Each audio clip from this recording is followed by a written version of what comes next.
Assalamualaikum warahmatullahi wabarakatuh. Puji syukur alhamdulillah. Pada kesempatan kali ini saya akan membahas mengenai Geographic System Information atau disingkat menjadi GIS. Apa itu GIS? Kalau kita lihat di gambar seperti ini, GIS merupakan peta atau mungkin tata letak yang namanya geografik itu tata letak.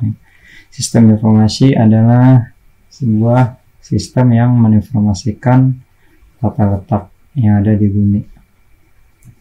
Oke, di sini ada pengertian GIS. GIS merupakan sebuah alat berbasis komputer untuk memetakan dan menganalisis hal-hal yang ada dan peristiwa-peristiwa yang terjadi di bumi. GIS juga merupakan rangkaian sistem komputer untuk menangkap, menyimpan, memeriksa, dan menampilkan data yang terkait dengan posisi di permukaan bumi. Lalu ada beberapa komponen dalam GIS. Yang pertama, perangkat keras. Perangkat keras adalah komputer, di mana komputer ini untuk mengoperasikan GIS yang di dalamnya ada perangkat lunak, ada server, lalu perangkat lainnya seperti monitor untuk menampilkan GIS tersebut. Oke, yang selanjutnya ada perangkat lunak.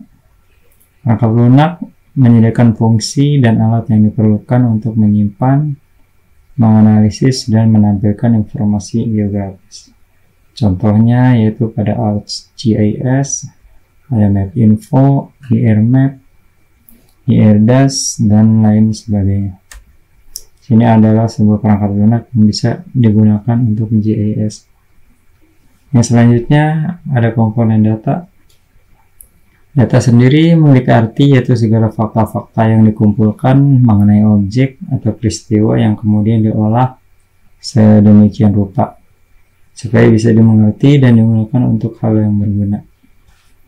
Dalam data tersebut akan ada informasi tentang permukaan bumi, misalnya geologi, topografi, hidrologi, iklim, budaya, dan lain-lain. Data sendiri ada beberapa bagian. Yang pertama ada data spasial. Cara singkat, data spasial merupakan data grafis yang menunjukkan kenampakan lokasi geografis atau tempat-tempat di muka bumi. Seperti contohnya mungkin ada sungai, ada rumah, ada laut ya, ada permukaan bumi yang dapat terlihat. Lalu data selanjutnya ada data vektor. Itu merupakan data yang menampilkan, menempatkan, dan menyimpan data dengan menggunakan titik atau dot. Tak jarang juga data itu ditambahkan dalam bentuk garis atau polyline atau area poligon. Dalam pembuatan modelnya, representasi data spasial didefinisikan oleh sistem koordinat dua dimensi berupa X dan Y. Lalu ada data raster, yaitu merupakan data yang menampilkan, menempatkan, dan menyimpan data dalam bentuk pixel, sehingga bentuk petak-petak tertentu. Jika dilihat dari jarak jauh, lebih mudahnya kamu bisa mengecek petamu, kemudian lihat di peta warna-warni yang menunjukkan daerah tertentu. Di data raster ini sudah kompleks ya, dimana apabila kita melihat laut, maka petanya akan berwarna biru. Apabila kita melihat permukaan, maka petanya sesuai dengan warna permukaan bumi.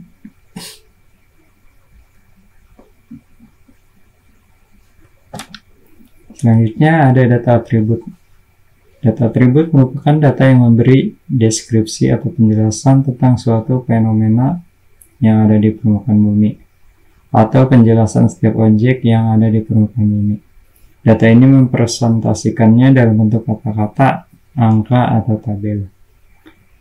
Seperti contohnya sebuah rumah makan, mungkin di sana ada kata-kata rumah makan Ibu Sri, contohnya seperti itu. Itu adalah data atribut, di mana di dalamnya ada sebuah kata-kata, angka maupun tabel.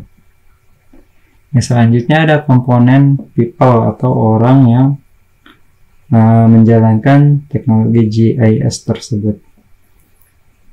Di dalam GIS tentunya dikelola dan dikembangkan terus ya,